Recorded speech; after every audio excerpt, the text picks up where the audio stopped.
Mr. President, Mr. Prime Minister, dear Ursula von der Leyen, President of the European Union, Commission, sorry. A special welcome to all of you to the annual meeting of the World Economic Forum, and welcome to the 30th Crystal Award celebration. Since 1995, we honor cultural leaders who are not only exceptional artists, but who are also deeply engaged in social or environmental issues. Culture is not just an expression of our humanity, it is the very essence of it. It connects us, enriches our lives, and provides a mirror through which we can reflect on our past and then envision our future and rebuild trust. When culture intertwines with social engagement, it transforms it into a dynamic force. It breaks barriers, builds bridges, and ignites a sense of community and belonging. It encourages us to look beyond ourselves, to understand and empathize with others, and work together towards common goals.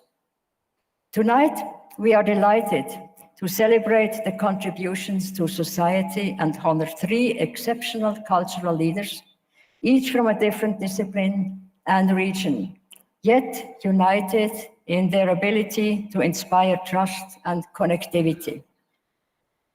Our first Crystal Awardee is Francis Carey. Francis Carey receives the 2024 Crystal Award for his exemplary leadership in providing the Gando community the means towards a socially, economically, and ecologically sustainable future through projects that focus on education, health, and the environment. From his roots in Burkina Faso to the global stage, Francis Carey has redefined the boundaries of architecture. His unique fusion of traditional materials and contemporary techniques has not only resulted in striking designs, but also in spaces deeply connected to the community's needs. The essence of his work lies in his belief that architecture goes beyond the creation of physical structures. It's about forging sustainable and socially responsible environments. The architectural office Carey Architecture has received national and international recognition, including the Pritzker Prize in 2022, the Premium Imperiale in 2023, and the Aga Khan Award for Architecture in 2004 for his first building, the Gando Primary School in Burkina Faso.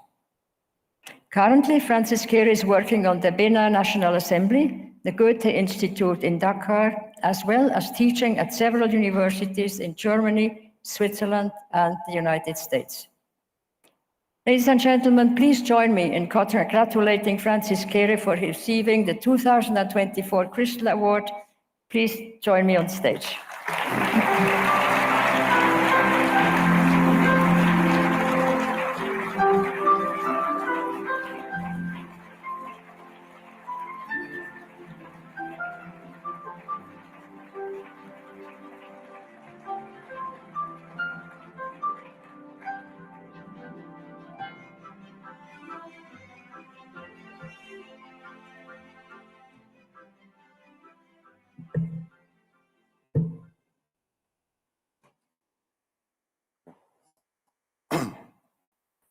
Wow. Mrs. Schwab, thank you so much.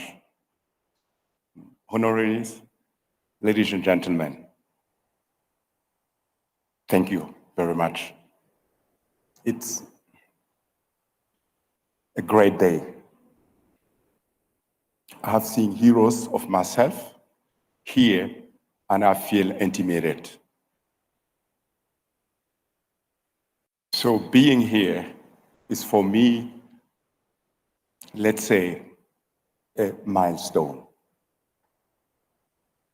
I was born in Burkina Faso, in a little village called Gando. When I was a kid, we had no access to clean drinking water, we had no electricity, and no healthcare facilities, and no school. But my father wanted me to learn how to write and read. And so he sent me to a school far away from the village. I left my family, my friends, and my community when I was 7. It sounds hard, but it was a huge chance for me to attend education. And that is the reason why I'm here today. I had access. I'm privileged. So at school, I sat with more than 150 other kids. In little classrooms, there was dark and hot inside. So, I'm like everyone here. When we were kids, we always dreamed to make things better. And my dream was, if I become adult, I want to make things better.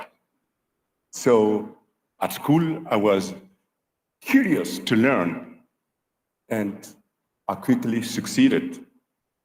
And I got a scholarship to go to Germany. And then it allowed me to start to study architecture. But already as a student, I feel very, very privileged. And I decided to go back to Burkina and build a school so that the kids can stay with their communities and attend education. That was a great idea, and I had to fight for it. First, I told my people, if we want to have a school that has a stronger impact and bring us a stronger future, we should do it ourselves and not to wait for someone that come and do it for us. And also, I said it is important to use the most available material we had in the village, which was clay. Believe me, it was not easy to convince, but I succeeded, and we built a school with the help of the community for the community. So I hope I don't need to explain you how great a privilege it is for me to be here in front of you in Davos, a place that I have always think it is something far, far away. But I'm here to receive the Crystal Award. Ladies and gentlemen, I feel very, very honored. I feel encouraged to keep pushing. But with such an award, you are creating a bigger visibility to my work. So a lot of demand will be coming to me. So I'm not afraid about it. And I want to share. I want to share my work with many other people, with the world. But as you know, an individual alone cannot do everything. So I hope of your support. You are our elite. Yes. Yes. You are our elite. And if you help me, you could make me a catalyst to bring quality, comfort, and hope to the world. through my work. And if you help me through training, I will make millions of young people in the world to be able to engage themselves for their communities in creating great structure for their communities. And this way, these young people will contribute to grow the world of the world and make it a better place for all of us. So thank you very much for having me here. Thank you very much for awarding me. And to my fellow awardees, congratulations. To every one of you, Happy New Year. Enjoy the conferences. Thank you very much. Thank you. Thank you.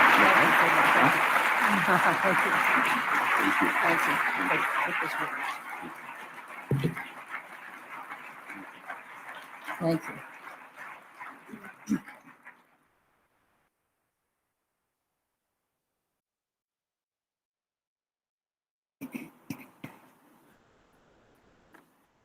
Our next awardee is Michelle Yeoh. Michelle Yeoh receives the 2024 Crystal Award for her exemplary commitment in empowering the most vulnerable, including women, those living in poverty, and those facing disasters and crises. Michelle Yeoh's journey in the world of cinema is nothing short of legendary.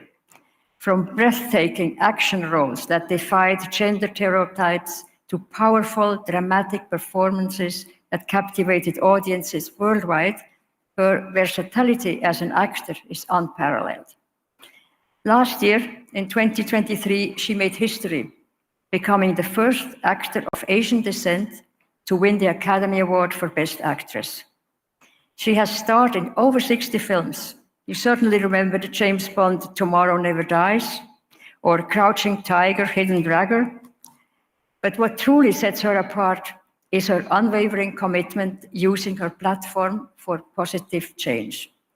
As UNDP Goodwill Ambassador, Michelle is committed to raising awareness and mobilizing support for the Sustainable Development Goals, for sustainable fashion and disaster preparedness, as well as being a strong advocate for road safety.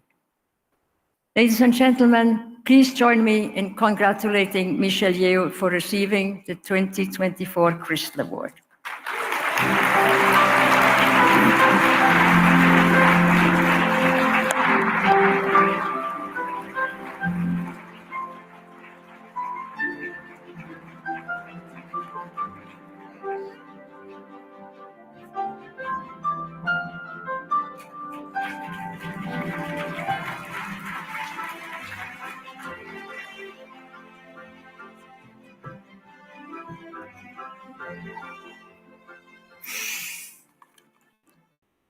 Thank you, Hilda. You certainly paved the way for me to be here tonight.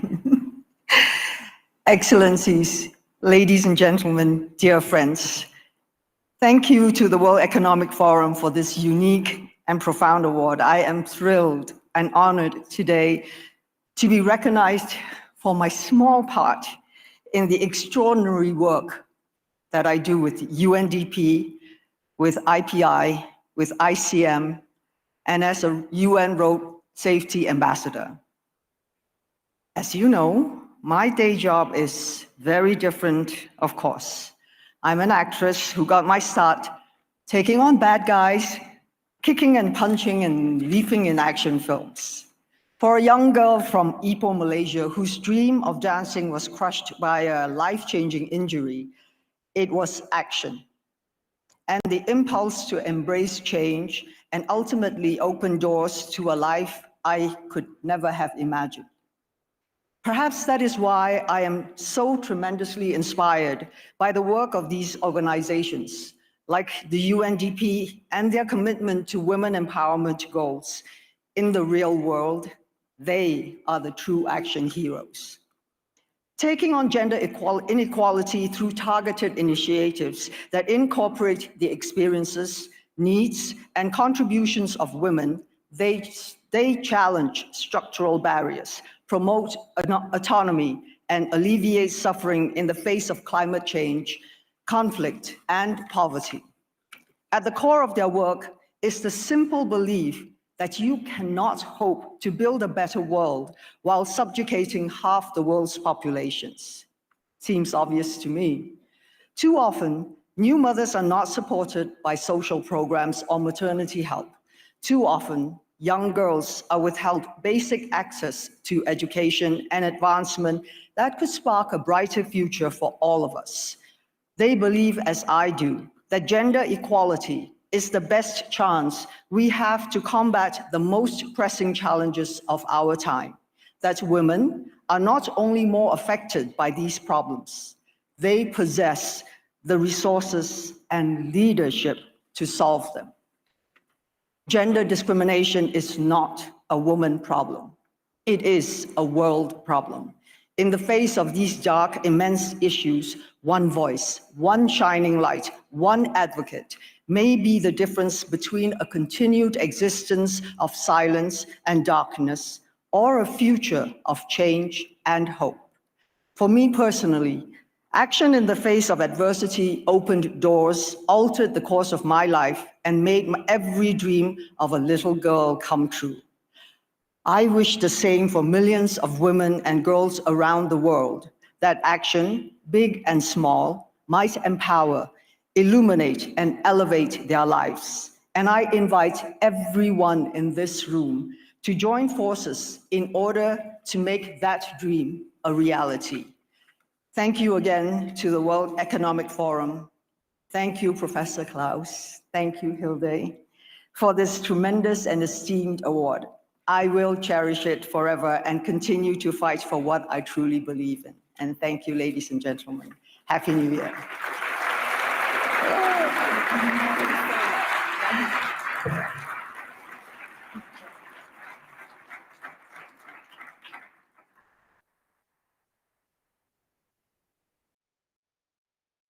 Our next awardee is Nile Rodgers. Nile Rodgers receives the 2024 Crystal Award for his extraordinary efforts to bring youth voices to decision-making tables and for his exemplary commitment in fighting systemic racism, inequality, and injustice. Nile Rodgers is a cultural icon, a guitarist, songwriter, producer, and composer. He has brought to life some of the most memorable and influential music of the past several decades. His work with Chic, as well as collaborations with artists across a large spectrum of genres, has left an indelible mark on the soundtrack of our lives. His awards and recognitions comprise Rock and Roll of Fame, Songwriters Hall of Fame, Grammy Lifetime Achievement winner, and I could go on and on. With Chic, he pioneered the musical language, and with the We Are Family Foundation, he promotes cultural diversity and empowers young people globally through its acclaimed youth leadership, storytelling, and mentoring program. His impact extends far beyond his musical genius. His dedication to various charitable causes, particularly fighting cancer, has shown his deep commitment to making the world a better place. Ladies and gentlemen, please join me in congratulating Nile Rodgers for receiving the 2024 Crystal Award.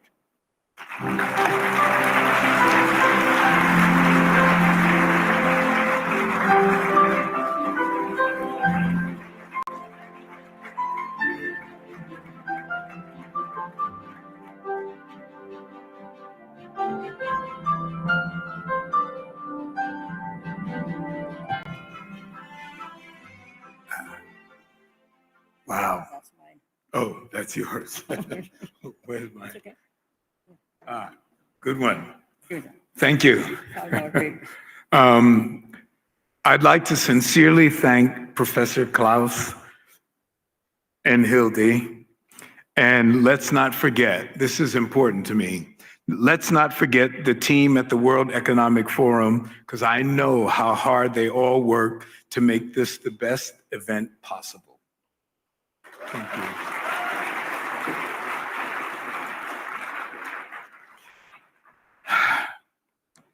My parents socialized me to care about people and give to others, though we ourselves were financially poor.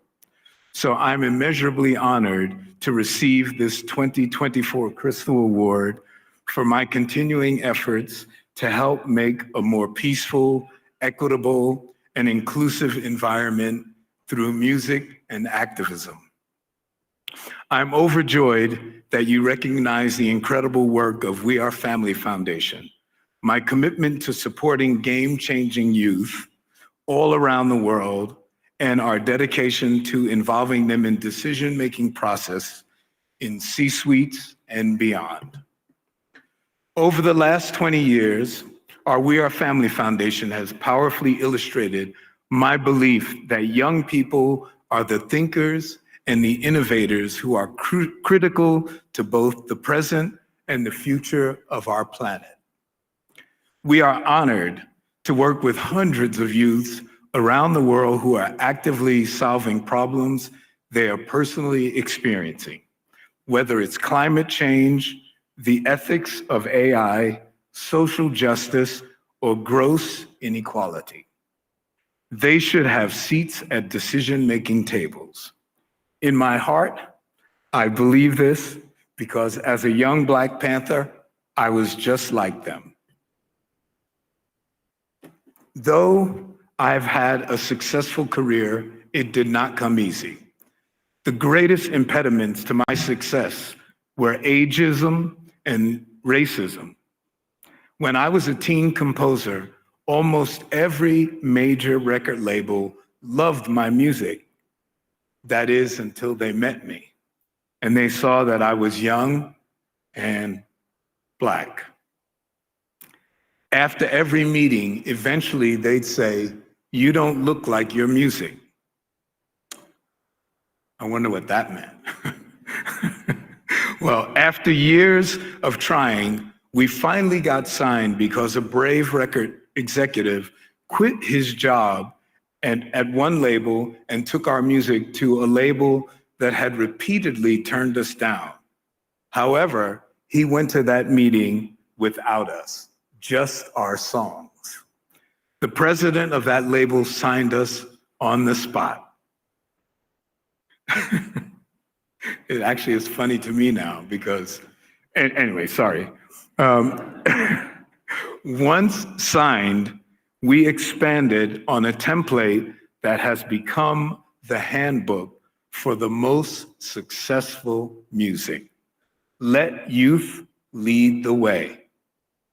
Example,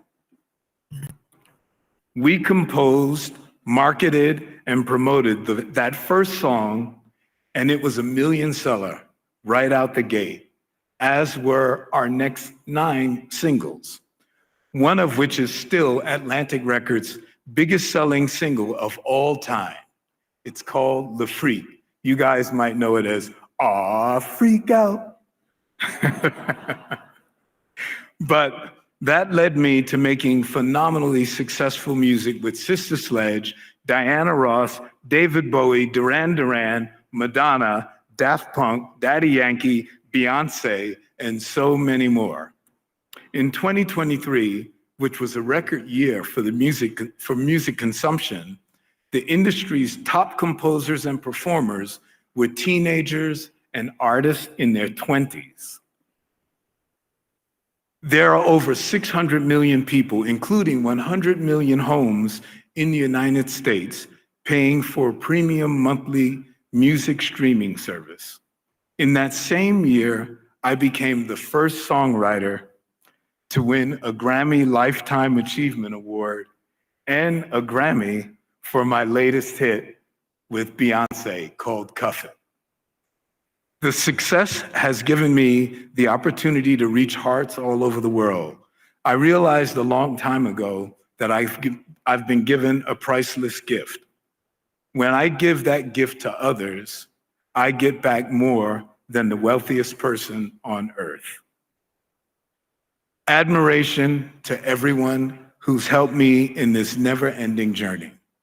And on behalf of We Are Family Foundation and our amazing young people, let's get more youth, respected seats, at decision-making tables. Just imagine what those young, energetic minds can do. Thank you all so very, very much. Thank you, Diane. Thank you, guys. Most important thing. I was like, the most important thing is not my notes. It's first quarter. Thank you all. Happy 2024.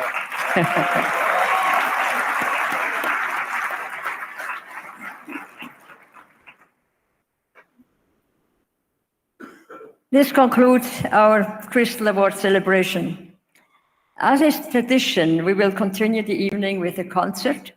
But first, it is now my great pleasure to introduce Carla Messina, CEO of Intesa San Paolo, our long-standing partner and sponsor for this always memorable event at the beginning of the annual meeting. Mr. Messina, we thank you for this partnership. Please join me on stage. Thank you.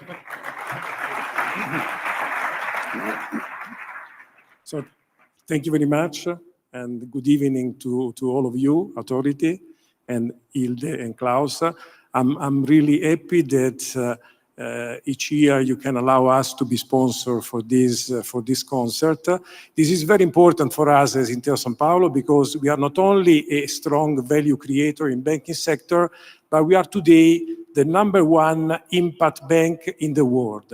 We decided to commit 1.5 billion euros in donation in order to fight poverty, to reduce inequality in an environment in which we operate. So we are today probably the #1 impact bank in the world. The investments that we are doing in this area is second only to the investments that we are delivering on technology, artificial intelligence, digital banking.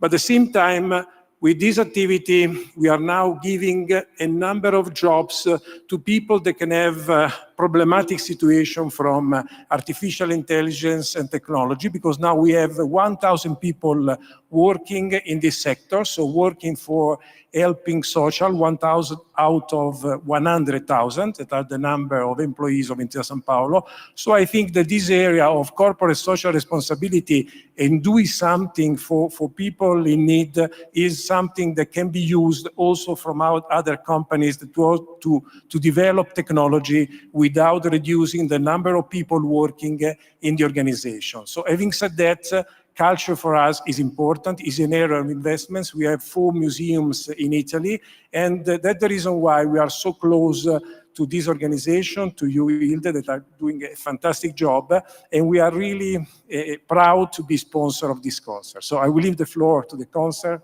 Thank you very much. Thank you.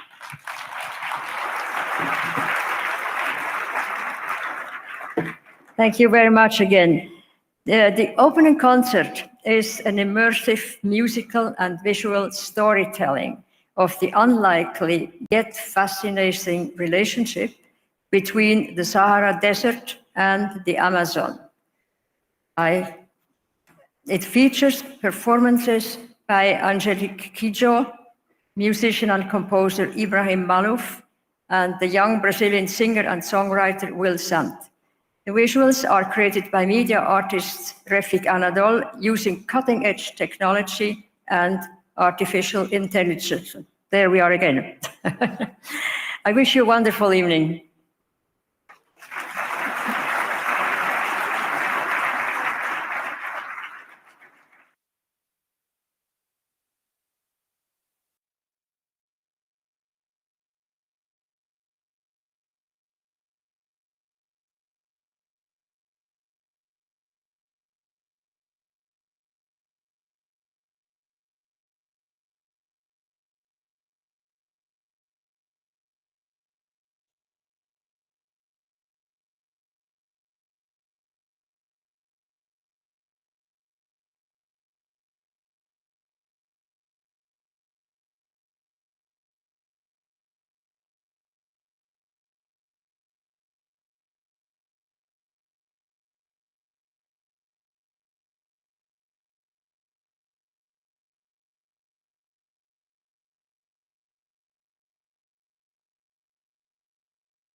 All right, Chuck.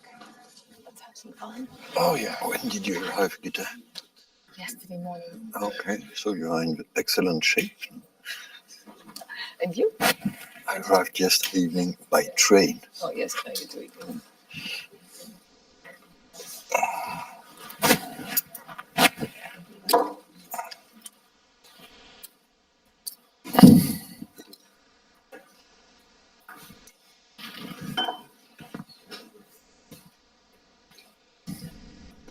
I just want to get confirmation from our hosts that we can start, but good. Okay. Ladies and gentlemen, thank you very much indeed for joining us. Early on in the Davos agenda, I've already been here about 3 days, but that's another story as well. Look, the high rate reality, an enormous conversation, which will take many, many hours. But actually what we've put together here today is the most extraordinary panel, which I guarantee by the end of this panel, we will learn something about the high rate reality. My first question, of course, is, are we in a high rate reality, or is this just compared to recent years?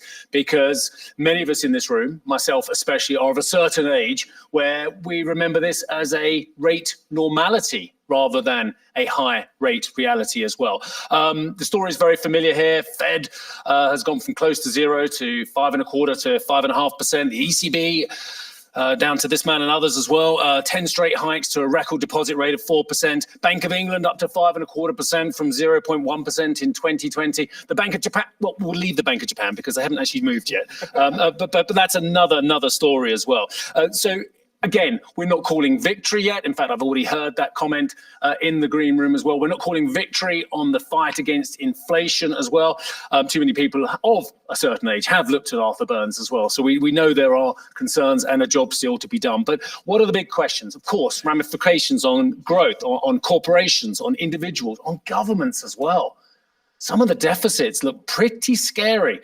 If we have a downturn, if we have a recession, where's the fiscal leeway as well? That will be a big question. Risk to debtors across the board as well. Meaning for investments, has it changed a lot of the broader parameters? I'm not going to talk for too much longer. I've already said to this amazing panel, please, please, please, if you hear something and you want to jump in, we're going to do this after the first round as well. Absolutely. And for all you ladies and gentlemen as well, I will bring you in. If you want to ask a question as well towards the end, just give me a nod and we'll get you in. And I've been asked by my host, just for directorial purposes, if you could stand up, state who you are, and then state your question as well to this amazing panel, which is Gita Gopinath, who is the first Deputy Managing Director at the IMF, François Villeroy de Gallo, Governor of the Central Bank of France, who I've already been told will add liveliness to this panel. No pressure there whatsoever.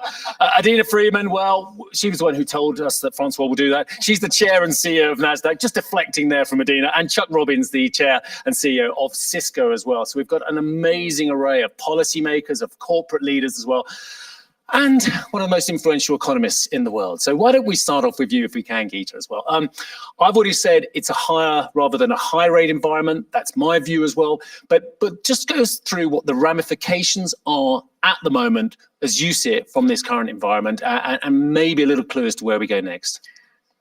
First of all, it's a pleasure to be here. To start off with, I think we have to focus on what is likely to happen this year.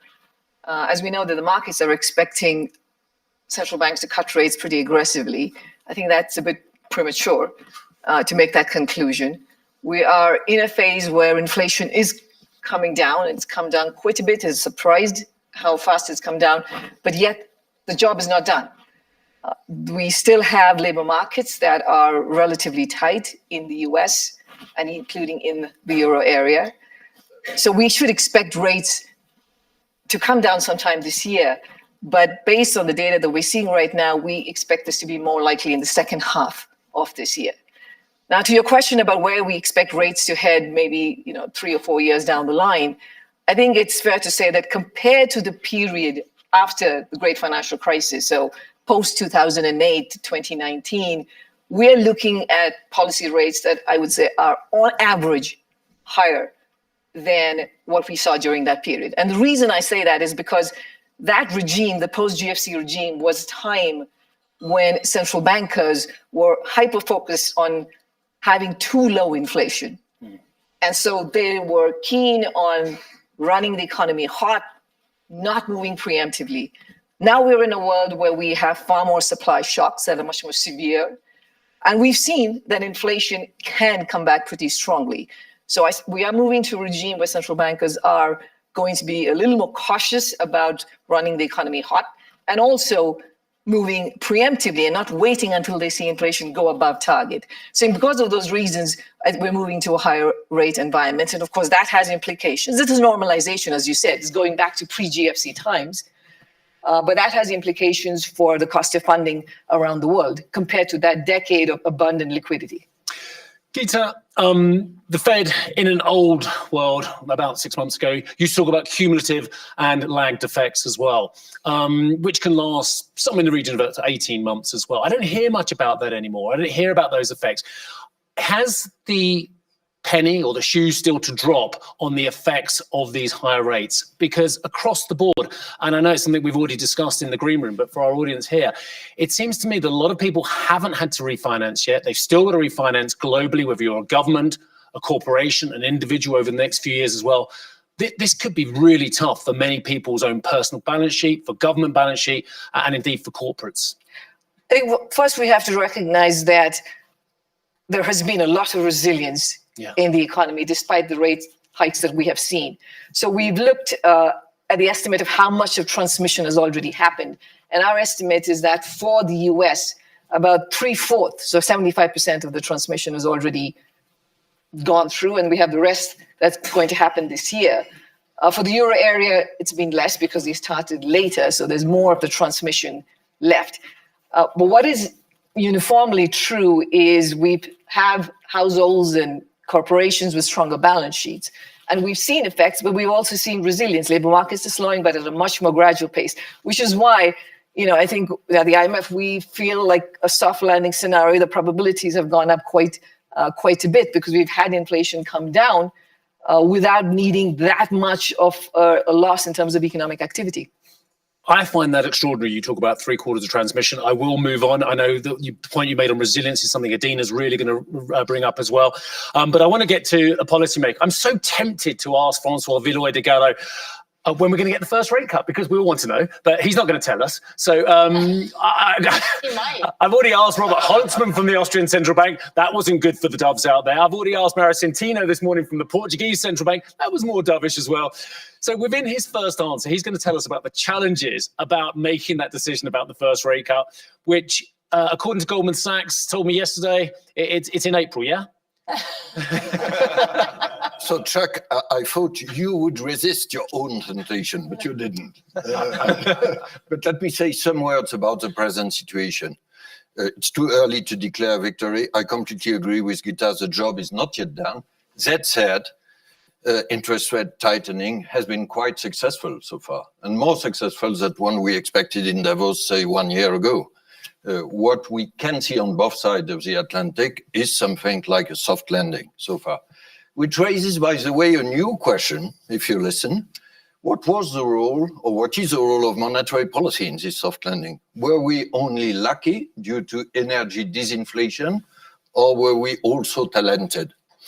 Can I stress two facts, at least on the European side, in favor of monetary policy? First, core inflation, excluding energy and food, decreased significantly, in our case from 5.7 to 3.4 already. And second, probably on both sides of the Atlantic, the main achievement of monetary policy has been to anchor inflation expectations and then to prevent spillovers from energy shocks to goods and services inflation. And this is a huge difference with the 70s. That said, I won't answer about this year interest rate, but let me give a historical perspective in, let's say, 3 to 4 years. What do high interest rates mean? How high could they be? If I think, I will focus on our policy rates in the euro area. If I think in nominal terms, obviously they shouldn't be higher than today. And bearing major surprises, we look at the Middle East, our next move will be a cut probably this year. I will not comment on the season. So not higher than today, but higher than in the past during 2015 to 2022. To say it this way, the new normal in the future will not be the subnormal we lived through during 1522. I think this is an important message. And probably the level of this new normal will depend on two economic variables. First is medium-term inflation, and we could expect inflation to be higher in this future than during the low-inflation episode we lived through, due to the famous 3 Ds: deglobalization, demographics, and decarbonation.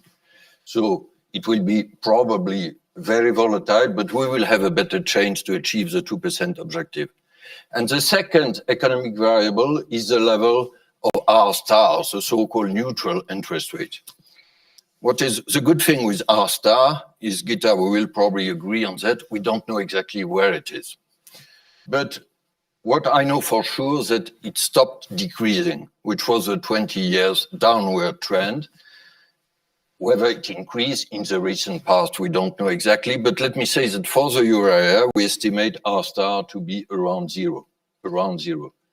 It means if you take these two variables, around 2% inflation and around zero for R star, we could expect through the cycle, as an average, real rates for our monetary policy to be around zero. This means through the cycle neutral. And if I look at nominal rates, we could expect them to be around 2% against as an average through the cycle. And I focus on our policy rates. I will stop there and be ready to answer. I'll just already tie up something that Gita said with something that you said. So you're optimistic about a soft landing. You won't give us the season. Is it going to be a warm season? No. Okay. Just trying it out.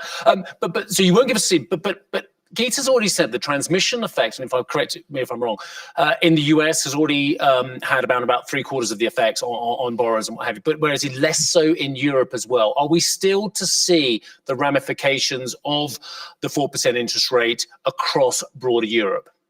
Perhaps two quick comments about the season. Why don't I say anything? I said it should be this year, bearing major surprises. But if you allow me, Steve, I don't think it's a relevant question, because we are not calendar-driven, we are data-driven. And let me stress it strongly. Second, about the transmission. Gita, you will probably agree that there are two legs in this transmission, from monetary decisions to financial conditions, and then from financial conditions to the real economy. About the first leg, I think the transmission is more or less over. And in Europe, what is key is the transmission through banks, because as you know, the bank credit channel is about 2/3 or 3/4 in the euro, much more than in the US.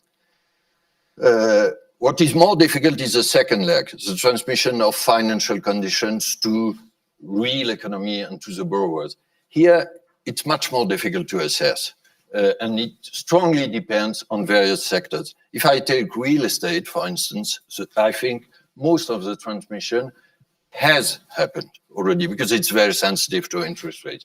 For other sectors, we will see, but we have the feeling that the transmission of this monetary cycle is at least as strong and as quick than in the past. Okay, thank you very much indeed for that. You are data-driven, but markets are very often calendar-driven as well.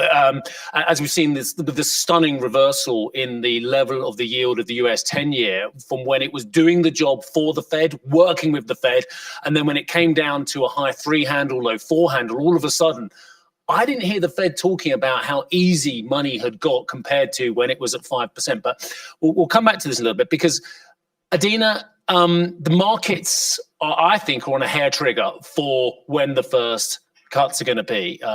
Again, I saw the note from Mr. Hatzius from Goldman's yesterday talking about March, talking about April for the ECB, talking about the Bank of England to follow soon thereafter.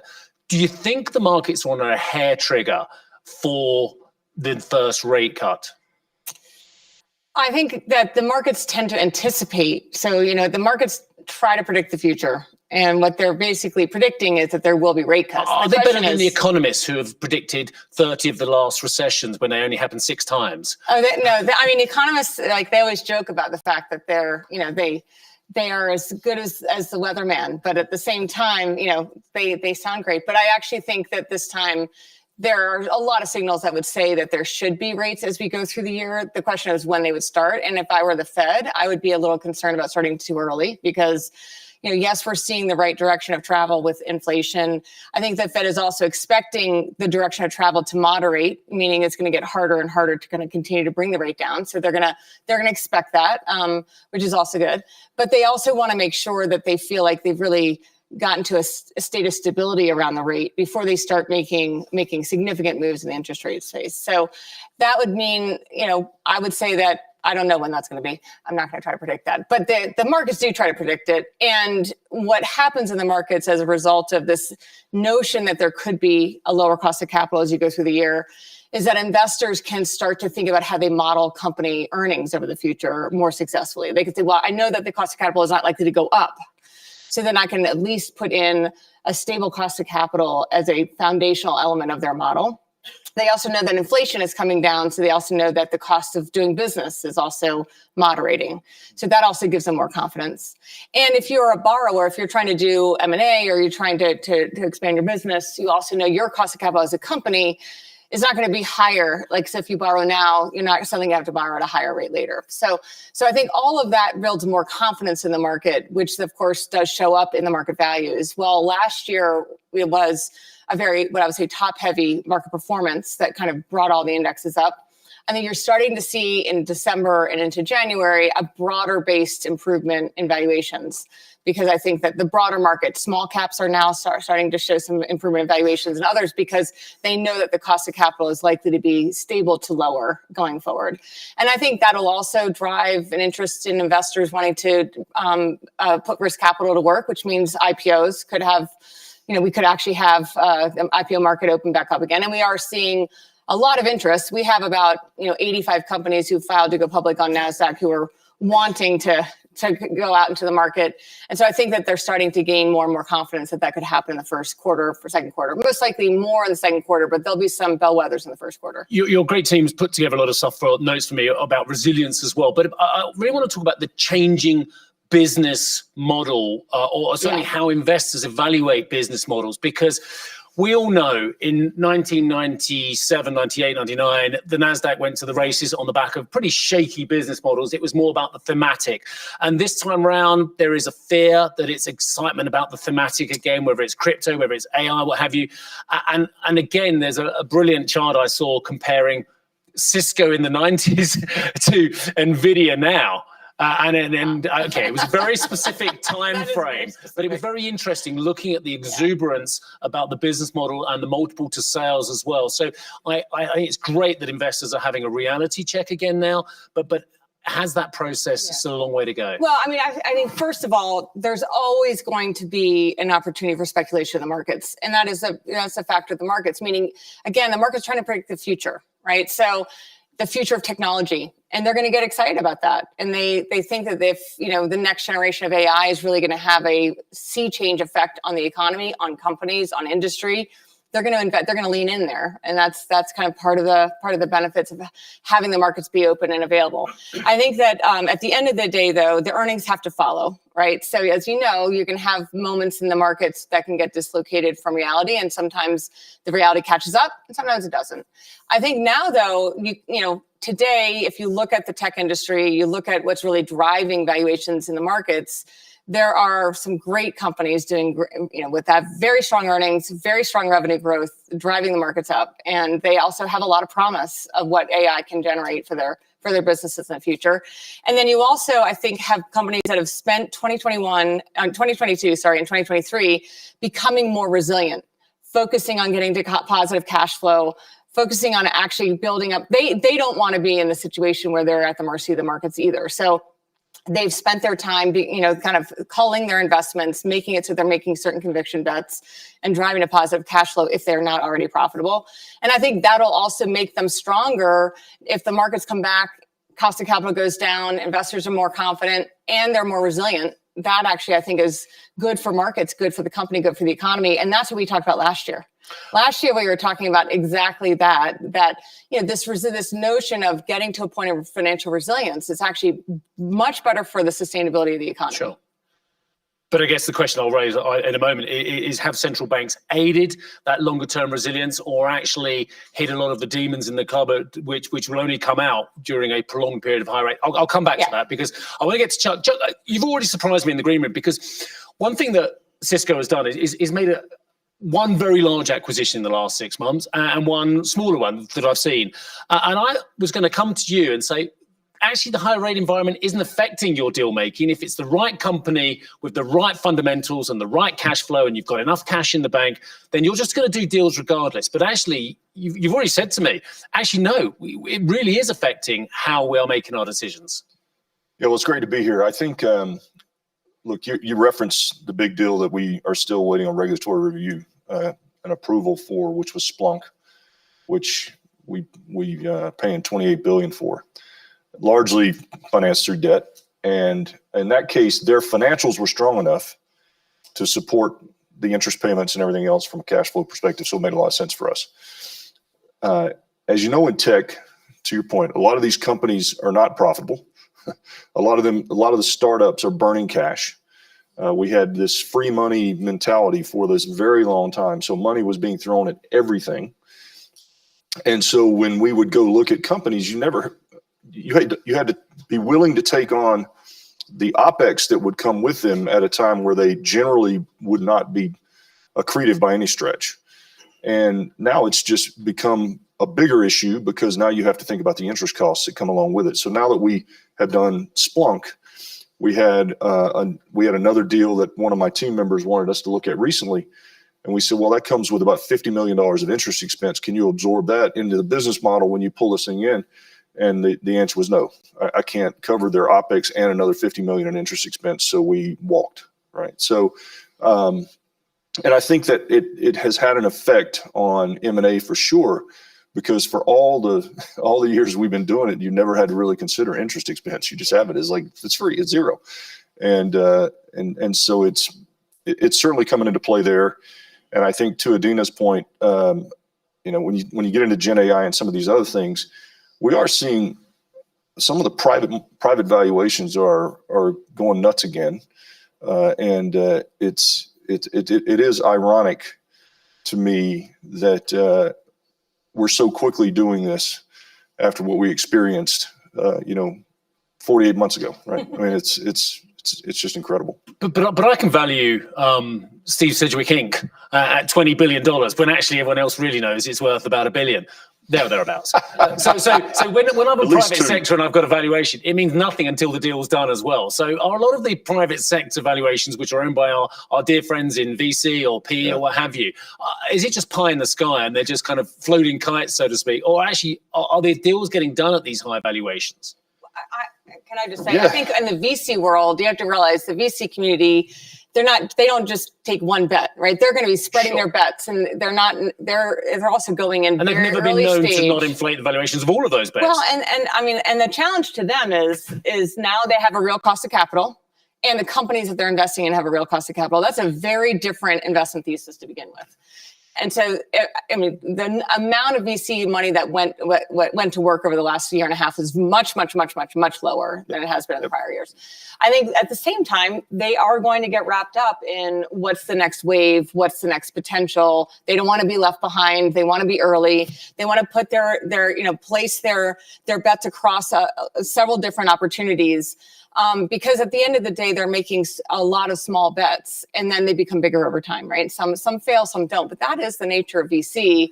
And when it comes to AI, they're just going to be afraid to be left behind again. So it's a cycle. And at the same time, if they win 3 out of 8, 3 out of 9, and they have really big winners, that's gonna make that's their a hell of a. If they win 3 out of 9, then the power law's gone crazy, because that's exponential. And some of the firms have done that. So these companies will never come public on NASDAQ at the valuations that they have right now. Well, that may be true. $6.5 billion valuations for a company that has $14 million in revenue. That would be true. Did you get your numbers around the wrong way there? $6.5 billion valuation for a company that's got 14 million in revenue. Yeah. Anyone else want to think about that for a moment? That makes Steve Sedgwick Inc. look really cheap. At a time where everybody believes these foundational large language models are going to be commoditized, but that's a different form. That's the big question. So, Francois? No, may I state the obvious for us as central banks about our compass, but I think it's important in this discussion. Our compass is inflation, obviously, price stability. It's not corporate valuation or the level of the stock exchange market. And when we had low interest rates, it was not to foster